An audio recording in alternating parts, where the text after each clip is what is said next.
up, guys? It's Carter, and I'm back with another video.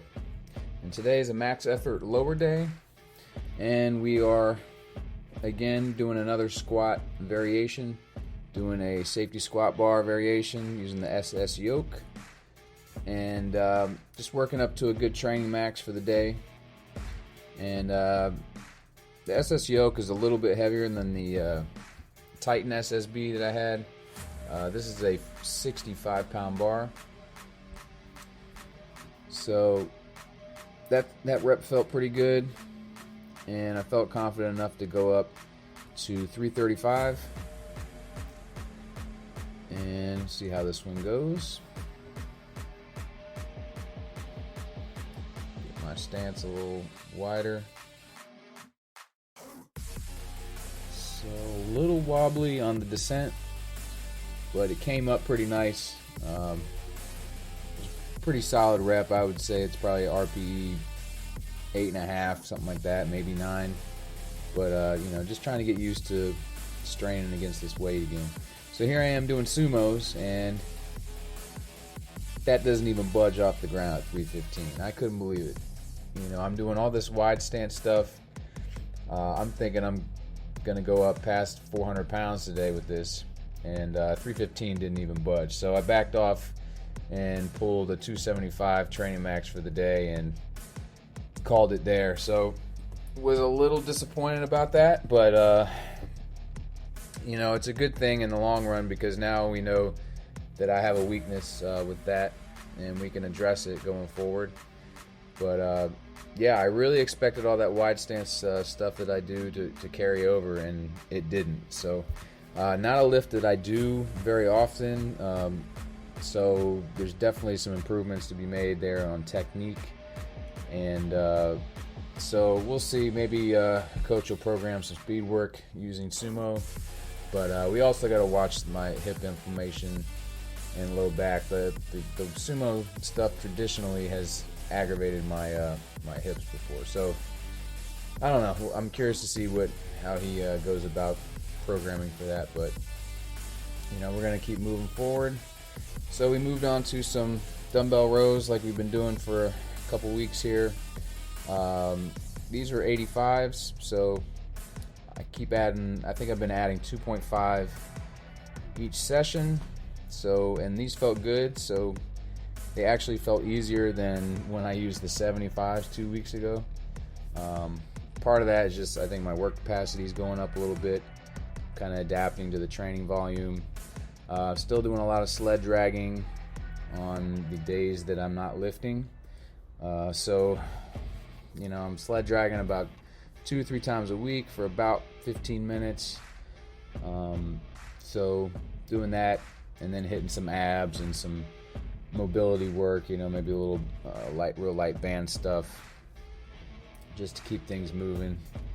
But so then we moved on to the belt squats as usual. You know, this is my bread and butter for the squat volume. We're not going to be doing really any back squats for volume. We're going to stick to this belt squat because it doesn't aggravate my back or my hips or anything. So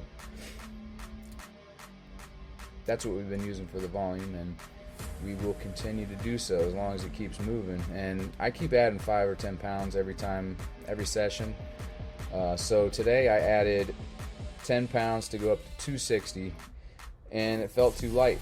So I added another 10 pounds, went up to 270, and that felt pretty good, more appropriate. So I went up 20 pounds this session, and so things are starting to move a lot faster now. But on a side note, I bought a hanging weight scale to kind of measure the tension of my bands for when I'm doing speed work and some different variations.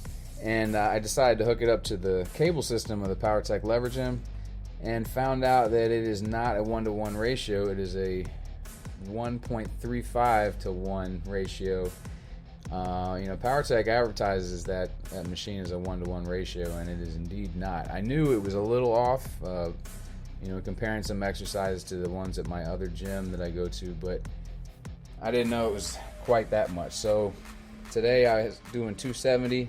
It's really only about 200 straight weight. So a little disappointed there. I thought I was really killing it with the belt squats there, but you know, I'm still progressing. It's good. I'm adding weight, so it's a good thing. So we moved on to the glute ham raises here, and these are going well too.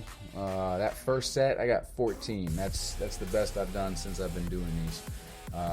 Before that, 11 was my best. So